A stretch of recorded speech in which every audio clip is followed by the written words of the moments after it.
លោកប្តីបងមានអ្វីដែលយកច្រឡំហើយតាមពិតមែនទេនាងចង់បានអីអូនសំទោទោះបីខ្ញុំចង់បានលុយក៏ដោយក៏មិនគួរយកមកលេងល្បែងជាមួយបរិសុទ្ធអាក្រក់ម្នាក់នោះដែរពេលញ៉ាំបាយជាមួយគ្រួសារយើងអូនបានគិតតែពីប៉ាម៉ាក់មិនខ្វល់ពីអារម្មណ៍របស់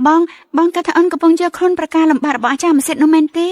អូនពិតជាដឹងថាខ្លួនខុសហើយនរណាក៏ដឹងថានាងជំនួសអាក្រក់ដែរចេញទៅលោកអើយជើងរបស់ខ្ញុំខូចអស់ហើយយូលៀងបបររបស់បានចិត្តខ្លាំងជាមនុស្សខ្លាំងហើយឈឺខ្លាំងដែរទេឈឺខ្លាំងណាស់តើតើបងឲ្យអូនចូលក្នុងហើយទើបវាកាត់បន្ថយការឈឺខ្លះមិនជឿបងសាក់មើលទៅ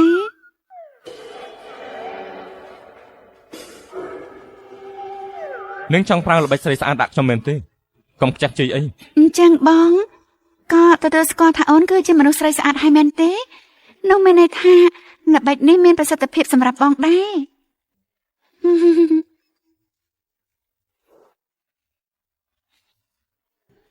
ខ្ញុំនិយាយការពិតតែចុះខ្ញុំក៏ថាមួយយ៉ាងប្រុសថោកទេម្នាក់នេះលោកមិនគួរទុកចិត្តគេឡើយលោកកុំបារម្ភអីថ្ងៃណាមួយលោកសំងំសម្រាប់គាត់ខ្ញុំនឹងចេញមុខកប់សពជំនួសលោកទៅចុះសំដីក្បត់ពីចិត្ត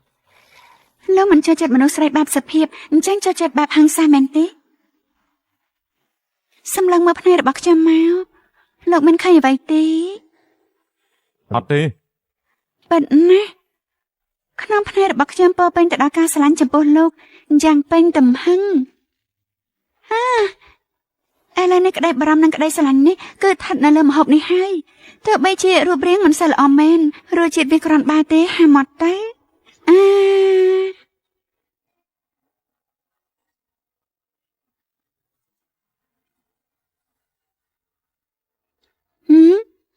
យ៉ាមិនបានមករបស់លោកក៏ហំម៉េចខ្ញុំទៅឲ្យអ្នកមីងវាងឲ្យរកគ្រូពេទ្យឲ្យលោកមិនបាច់ទេ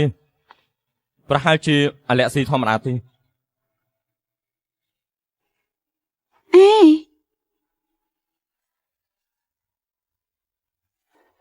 ប្រសង្ហាដូចជាគេបានជាអាឡែស៊ីនឹងខ្ញុំវិញមែនទេខ្ញុំហ៊ានទីមួយក៏ត្រូវបានបរាជ័យទៀតហើយ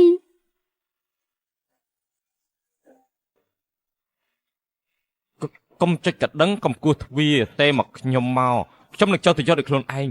ហើយមើលទៅជាក្មេងដែលលេងហ្គេមដាច់យប់ហើយខ្លាចឪពុកម្ដាយវាយខ្ញុំយល់ហើយសួស្ដីមហោមមកដល់ហើយ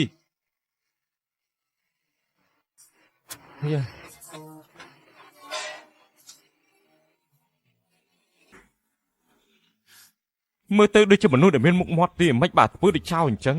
អូបើនិយាយទៅគឺមានបញ្ហារៀងខ្លួនអរគុណបងប្រុសកាពះខ្ញុំឃ្លានស្ទើរដែលខ្យល់ស្លាប់ហើយណាណែគិតលឿនទៅណាមកមិនដែររៀបចំម្ហូបដាក់ចានភ្លាមទៅលឿនទីរួចហើយក៏យកឲ្យខ្ញុំក្នុងបន្ទប់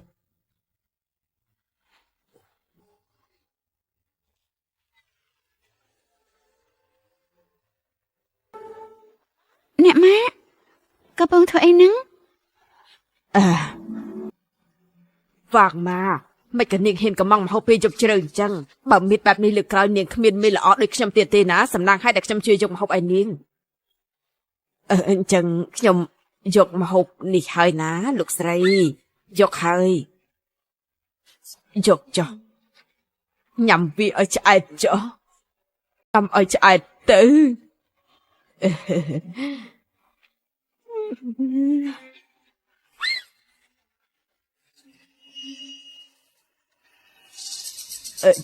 ចា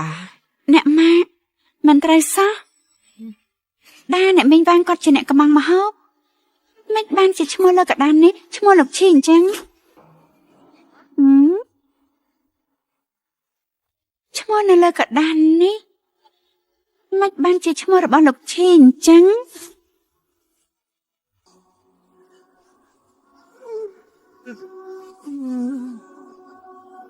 គឺប៉ា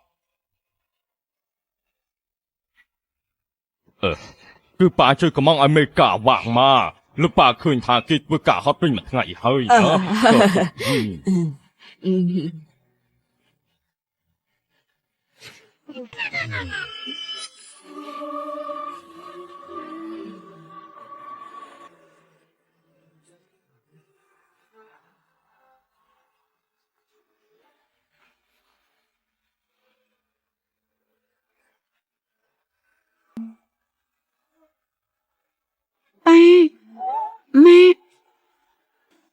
អ្នកទាំងពីរពិតជាឃ្លានមែន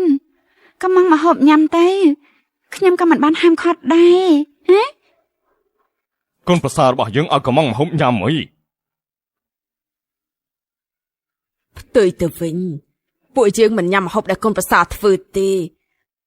បែរជាកំងម្ហូបខាងក្រៅនេះវាហួសហេតុពេកហើយ លើកក្រោយបើសិនជាកូនចំអិនមកហូបប៉ានិងម៉ាក់គ្រប់គ្រងពេញទំហឹងតាមថ្ងៃនេះពួកយើងពិតជាសោកស្ដាយណាស់ដែលមិនបានហូបមកហូបរបស់កូនដែលកូនខំធ្វើដោយផ្ទាល់ដៃណា មែនទេហើយយ៉ាបានចឹងនៅចាំអីទៀតក្រោយធ្វើអីខ្ញុំអាចប៉ះបើការស្ដាយក្រោយរបស់លោកប៉ាអ្នកម៉ាក់ឥឡូវនេះបានតាតាមពិតទៅអាហារនោះមិនមែនជាជំនាញពិតរបស់ខ្ញុំនោះទេខ្ញុំបានលក្ខណៈដៃទេមួយទៀតខ្ញុំមានជំនាញខាងធ្វើម្ហូបធំៗ3ប្រភេទហើយអាចចម្អិនវាបានទាំងអស់ក្នុងរយៈពេល10នាទីប៉ុណ្ណោះម៉ាក់និងប៉ាសូមចេញមកជាមួយនឹងខ្ញុំ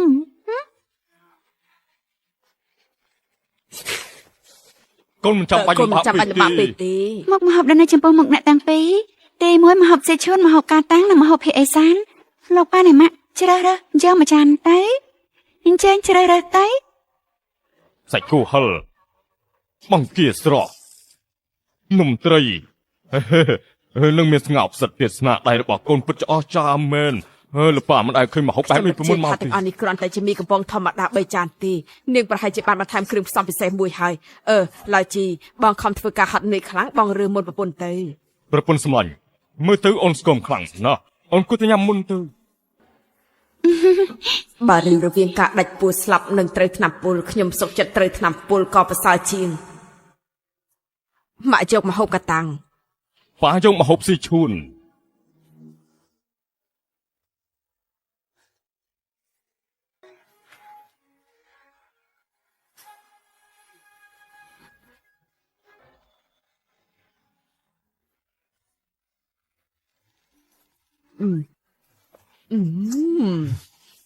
បងដឹងទេធម្មតាអូនញ៉ាំតែអាហារធម្មជាតិដែលគ្មានជាតិគីមីទាំងនេះគឺកូនប្រសាប្រវត្តិសាស្ត្រឲ្យអ្នករៀបចំឲ្យយើងមិនដែលញ៉ាំមីកំប៉ុងបែបនេះទេណាអូនមានអារម្មណ៍ថាវាមានជីវជាតិខ្លាំងណាស់ កូនប្រសាស្រីរបស់ខ្ញុំល្អណាស់អើយមីសរសៃទន់ល្មមហើយមានរសជាតិប្រៃល្មមមីចង់ភើជឿជៀនមែនទេ នាងថែមទាំងដាក់សាច់ក្រកចូលក្នុងចានមីនេះទៀតផងអាលៀងកូនញ៉ាំខ្លះទៅនេះនៅសមហូបភាគអេសានមួយចានទៀតណាលោកស្រីភ្លេចហើយមែនទេលោកប្រុសគាត់មិនដែលញ៉ាំមីកំប៉ុងទេ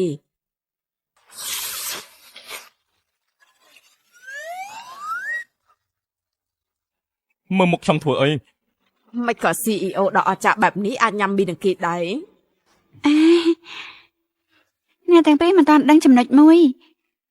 ប្តីរបស់ខ្ញុំក៏បានដឹងពីរបៀបក្នុងការញ៉ាំមីធ្វើមិនឲ្យឆ្ងាញ់គឺនៅពេលដែលយើងចាប់ផ្ដើមញ៉ាំគឺត្រូវតែបឺតវា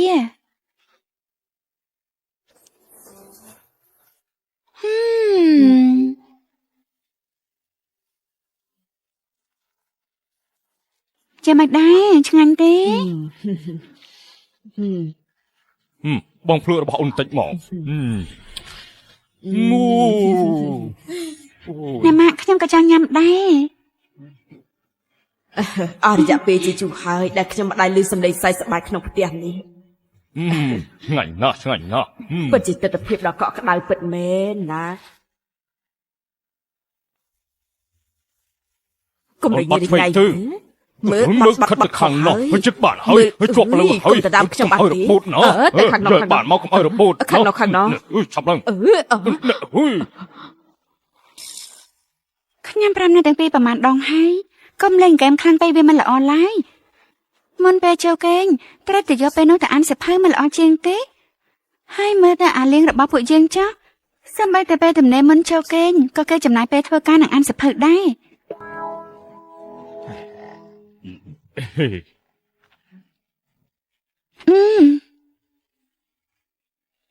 នេះ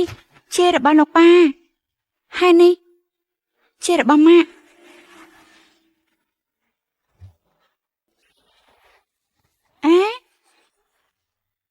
អ្នកទាំងពីរ នេះគឺជាសភៅហិរញ្ញវត្ថុដ៏ជ្រាលជ្រៅជាធម្មតាម៉ាក់ចូលចិត្តអានណា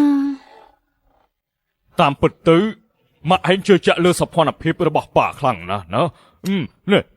ប៉ាតែងតែរើសសម្លៀកបំពាក់ឲ្យគាត់ជានិច្ចណានេះអូនសម្លាញ់បងគិតថារ៉ូបនេះល្អណាស់ ម៉ែដល់វាំងក្រៅពីរបស់មួយដែលឡៅជីរើសខ្ញុំយកទាំងអស់ចាប់បានលោកស្រី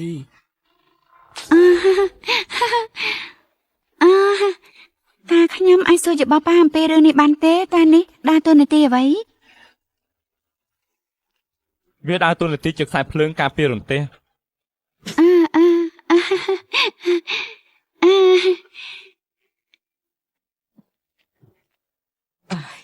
មិនហើយសៀវជីន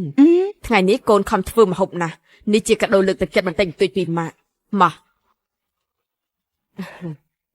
ហត់ណែកូនទទួលទៅ កូនអ្នកម៉ាក់ នេះគឺជាគ្រឿងអលង្ការលំដាប់ Superstar ដែលលោកស្រីបានទិញនៅថ្ងៃគ្រីស្មាស់កាលពីសប្តាហ៍មុនតម្លៃ30 លាន 30 លានមកក៏គ្រឿងអលង្ការដ៏ថ្លៃបែបនេះធ្លាក់មកលើដៃខ្ញុំងាយងាយមិនណាពេលបានពាក់នៅលើដៃរបស់ខ្ញុំហើយមែនហើយណែម៉ាក់ខ្ញុំចង់សួរមួយថ្លៃទឹកដោះខ្ញុំប្រហែលទៅកាលពីខ្ញុំរៀបការ គឺ10 លាន ថាម៉េច10 លាន វាមិនគ្រប់គ្រាន់ទេមែនទេអញ្ចឹងមកឲ្យ50 លានទៀតចាំមិនដែរ ទេមិនបាច់ទេប៉ុណ្ណឹងគឺគ្រប់គ្រាន់ហើយអ្វីដែលខ្ញុំចង់និយាយគឺមិនត្រឹមតែមានលុយ50ម៉ឺនជារៀងរាល់ខែទេថែមទាំងខ្ញុំមានថ្លៃទឹកដោះ10 លានទៀតផងបូករួមជាមួយនឹងគ្រឿងអលង្ការដ៏ថ្លៃមួយនេះដែរណែខ្ញុំសុំតែឆែកមើលបន្តិចសិនខ្ញុំឲ្យមានទ្រព្យសម្បត្តិ